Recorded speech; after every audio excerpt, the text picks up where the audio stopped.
Students, तो हम लोगों ने अपना ओशनोग्राफी यानी समुद्र विज्ञान शुरू कर दिया था। ठीक है, उसमें हमने डेफिनेशंस देख ली थी और बेसिक जो इंट्रोडक्शन था वो देखा था।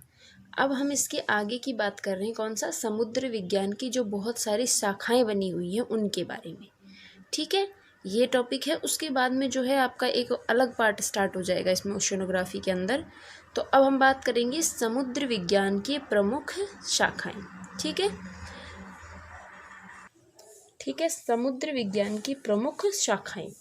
जैसे कि हमने स्टार्टिंग में देखा था कि जो हमारा भूगोल है, भूगोल देखें, भूगोल की हमने बात की थी कि दो शाखाएं हैं।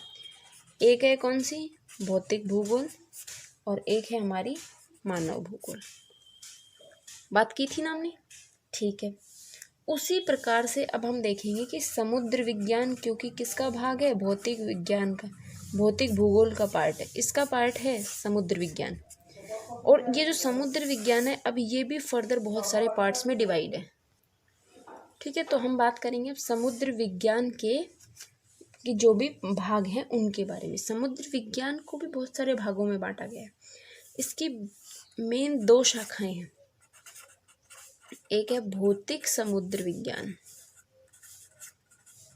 भौतिक समुद्र विज्ञान। दूसरी है समुद्री जीव विज्ञान। ठीक है, जो ये भौतिक समुद्र विज्ञान है और एक है समुद्री जीव विज्ञान, इन दो पार्ट्स में किसको बांटा गया, समुद्र विज्ञान को बांटा गया। जो हमारा ओशनोग्राफी है उसको दो भागों में बांटा गया है। कौन कौन से, एक तो हमारा भौतिक समुद्र विज्ञान, एक समुद्री जीव विज्ञान। अब जो ये भौतिक समुद्र विज्ञान है इसको बहुत सारे भागों में वापस बांटा गया है। हम बात करेंगे हर एक उसके बारे में, लेकिन इसका पहले डिवीज़न देख लेते हैं। अब जो ये भौतिक समुद्र विज्ञान है, भौतिक समुद्र विज्ञान, ठीक, भौतिक समुद्र विज्ञान में अगर हम देखें तो आप देखेंगे कि ए नंबर पे आता है कौन सा, हमारा रासायनिक, रासायनिक समुद्र विज्ञान। बी पे भूवैज्ञानिक। हर चीज़ को देखेंगे, उसके बारे में डिस्कस करेंगे कि कौन कौन सी चीज़ में क्या क्या है। और तीसरा है हमारा व्यवहारिक समुद्र विज्ञान। सबसे पहले हमने बात की भूगोल की, क्या कितने पार्ट हैं, दो, एक भौतिक भूगोल, एक मानव भूगोल। और जो ये भौतिक भूगोल है इसका एक पार्ट है समुद्र विज्ञान। अब ये समुद्र विज्ञान दो भागों में बटा हुआ है, एक भौतिक समुद्र विज्ञान, एक समुद्री जीव विज्ञान। अब जो ये भौतिक समुद्र विज्ञान है ये तीन पार्ट्स में बटा हुआ है, रासायनिक, भूवैज्ञानिक और व्यवहारिक समुद्र विज्ञान। क्लियर हुई ये चीज़ें। सबसे पहले हम बात करेंगे, देखो यहाँ तक की बात हमें नहीं देखनी, हमने देख लिया था समुद्र विज्ञान क्या है। हमें यहाँ से शुरू करना है भौतिक समुद्र विज्ञान से। ठीक है, क्लियर हुई ये चीज़ें। अब हम बात करेंगे किसकी, भौतिक समुद्र विज्ञान। देखिए, भौतिक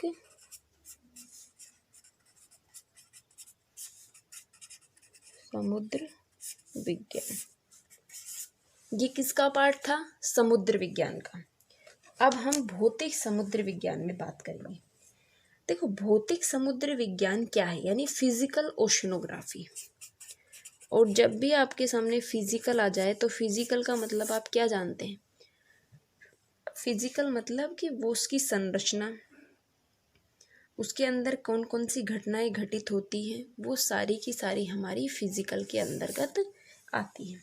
जैसे भौतिक समुद्र विज्ञान समुद्री जीव विज्ञान के अध्ययन का विस्तृत आधार प्रस्तुत करता है।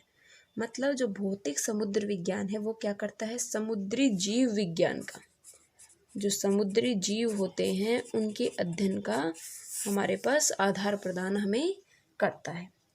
इसके अंदर हम क्या क्या अध्ययन करेंगे, हमें यही तो देखना है कि इन पार्ट्स के अंदर हमें क्या क्या अध्ययन करना होता है। जैसे भौतिक समुद्र विज्ञान की बात करें तो इसके अंदर समुद्री बेसिन होते हैं, समुद्री बेसिनों की संरचना। आप लोगों को मैं बता दूं, जैसे हमारे यहाँ मैदान बने हुए वैसे ही समुद्र के अंदर भी मैदान होते हैं। इसलिए आप लोगों ने कई बार मूवीज़ वगैरह में देखा होगा कि जो मतलब एक तरीके से जो समुद्र के अंदर क्या करते हैं कि समुद्र के अंदर जब आपने कैमरे में देखा होगा कई बार वीडियोस वगैरह में, तो अंदर छोटे छोटे पेड़ पौधे जीव जंतु होते हैं, मैदान जैसा बना होता है, छोटे छोटे उठे हुए भाग होते हैं, मतलब पर्वत जैसी संरचना मिलती है। कुछ भाग गहरे होते हैं, कुछ हल्के ऊंचे होते हैं। इस प्रकार की जितनी भी संरचना होती है, या फिर जो जल का तापमान होता है, समुद्र का जो तापमान होता है वो हो गया, उसका घनत्व हो गया। एक चीज़ आप लोगों ने देखी होगी कि क्या कि जो समुद्र का पानी होता है वो खारा होता है, वरना तो हम उसी पानी को यूज़ कर लेंगे, लेकिन उसके अंदर कितने प्रतिशत लवणता है, कहाँ लवणता अधिक होती है, कहाँ लवणता कम होती है, ये सब का सब अध्ययन हम किस में करते हैं, भौतिक समुद्र विज्ञान में। देखिए, आप कहते हैं कि हम लोग कहते हैं कि पानी ख़त्म हो रहा है। अगर पानी, मान लीजिए अगर ये वाला समुद्र का पानी हम यूज़ कर पाते तो हमारे पास बड़े बड़े ओशंस हैं, हम वहाँ से पानी ले सकते हैं, लेकिन नहीं, क्योंकि उसमें लवणता की मात्रा यानी वो इतना खारा होता है कि आप उसको शुद्ध करने के बावजूद भी यूज़ नहीं कर सकते। ठीक है, क्लियर हुई ये चीज़। उसके अलावा क्या होता है, जैसे हमारे यहाँ नदियाँ डिपॉजिट्स कर रही थी, नदियाँ निक्षेप कर रही थी, उसी प्रकार से यहाँ क्या होता है, समुद्र के अंदर भी समुद्री निक्षेप होते हैं। वो हम बाद में देखेंगे कौन कौन से निक्षेप होते हैं, कैसे कैसे उनका निक्षेपण मिलता है। इन सब चीज़ों के बारे में जब सम्मिलित रूप से हम अध्ययन करते हैं तो वो हमारा भौतिक समुद्र विज्ञान के अंतर्गत आता है। भौतिक समुद्र विज्ञान में हम क्या क्या चीज़ें देख रहे थे, जल का तापमान, उसका घनत्व, उसकी लवणता, वहाँ कौन कौन सी धाराएं चलती है, लहरें, ज्वार भाटा कहाँ आता है, ज्वार भाटा जानते हैं ना आप, उसी से तो हमारे ये बड़े बड़े बंदरगाह बनते हैं, ज्वार भाटा कहाँ बनेगा, ये सारी की सारी चीज़ों का जो अध्ययन है हम किस में करते हैं, भौतिक समुद्र विज्ञान के अंतर्गत करते हैं। ठीक है, भौतिक समुद्र विज्ञान की हमने बात कर ली थी। अब भौतिक समुद्र विज्ञान के अंदर एक बात है, कौन सी पार्ट था हमारा, एक रासायनिक वाला, रासायनिक समुद्र विज्ञान। तो अब हम रासायनिक समुद्र विज्ञान में क्या चीज़ें देखेंगे। देखिए, रासायनिक मतलब जब दो तत्व मिलकर के किसी तीसरे तत्व का निर्माण करें, तीसरे तत्व का निर्माण करे तो वो क्या कहलाता है, रासायनिक परिवर्तन।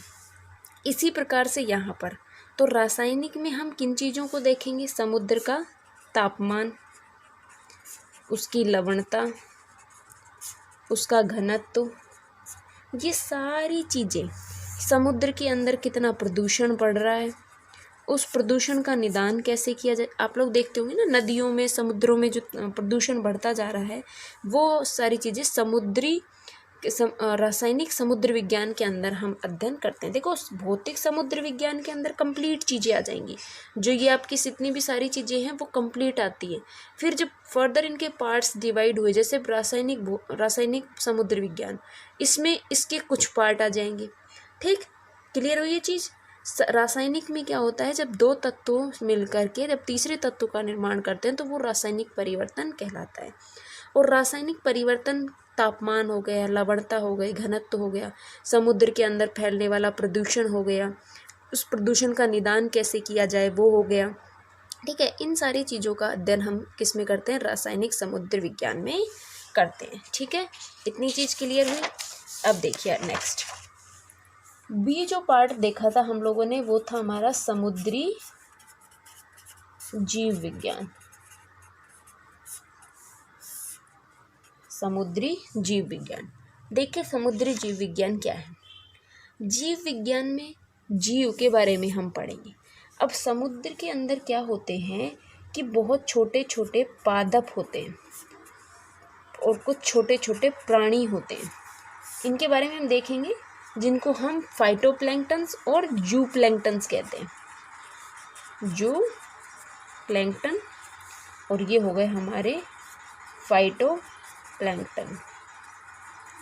ठीक है, सूक्ष्म जीव, समुद्री जीव, जैसे मान लीजिए आप लोगों ने देखा होगा, ये बहुत बड़ी बड़ी जो कोरल रीफ होते हैं, शैवाल होती है, मछलियाँ होती है, और भी बहुत सारे समुद्री जीव होते हैं जो इसमें पाए जाते हैं।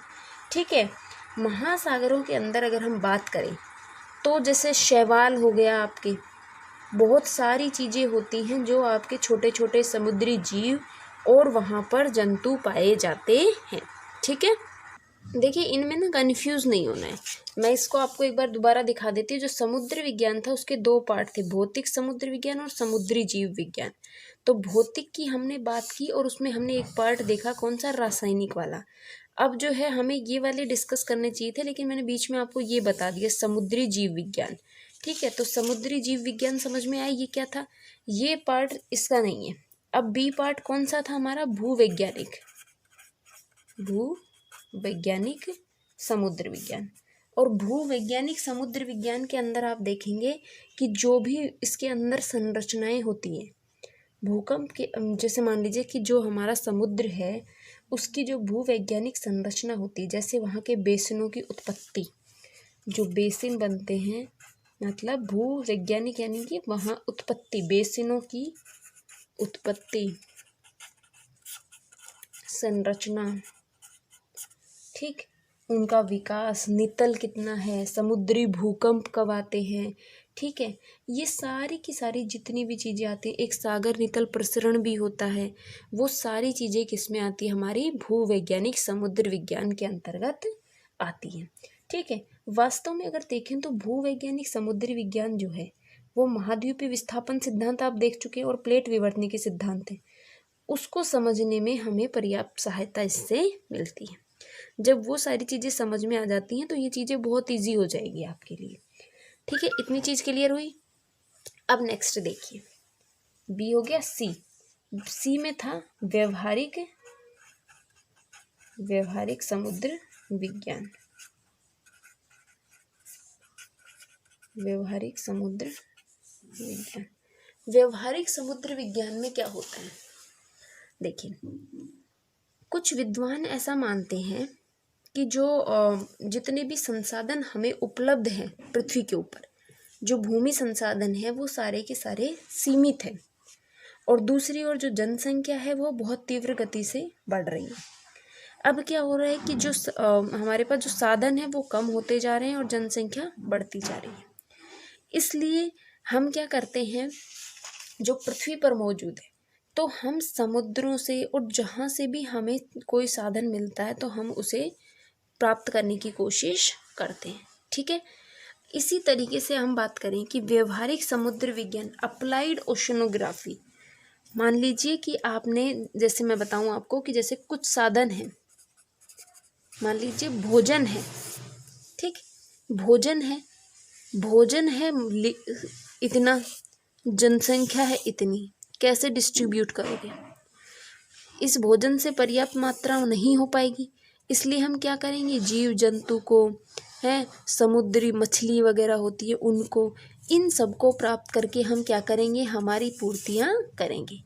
तो इसलिए जो समुद्र विज्ञान जो हम अध्ययन करते हैं उसमें हम देखेंगे कि जो समुद्र विज्ञान है वो एक अप्लाइड ज्योग्राफी के रूप में हमारे सामने आता है। ठीक है, ये चीज़ें क्लियर हुई। भूविज्ञान में अगर देखो हम क्या बात करते हैं, व्यवहारिक में वही है कि जब तक हम उस चीज़ को व्यवहार में नहीं लाते हैं, जब हम किसी चीज़ को व्यवहार में लाकर देखते हैं तो वो उसका व्यवहारिक यानी उसका अप्लाइड रूप कहलाता है। ये सारे पार्ट्स थे हमारे कौन से, समुद्र विज्ञान की जितनी भी हमारी शाखाएं थी उनके बारे में।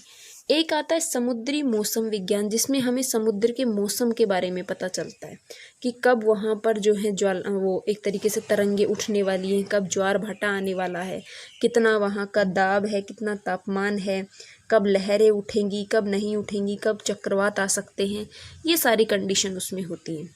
ठीक है, तो ये सारी चीज़ें थी हमारी कौन सी, हमारा जो समुद्र विज्ञान है उसकी जो जितनी भी शाखाएं थी हमने उनके बारे में डिटेल से पढ़ा। ठीक है, आज जो है आप लोगों को ये क्लास जो है, जब आप इस क्लास को देख लेंगे तो आप जो नेक्स्ट जो हमारी क्लास शुरू होगी वो होगी हमारी कौन सा, जो हमारा ओशनोग्राफी का जो बेसिक है, जो महासागरों से हम शुरू करेंगे। ठीक है, अभी तक क्या चल रहा था, डेफिनेशन थी, स्कोप थे और उसका ब्रांचेज हमने पढ़ी। ठीक है, बाकी की बातें हम नेक्स्ट क्लास में देखेंगे। Thank you.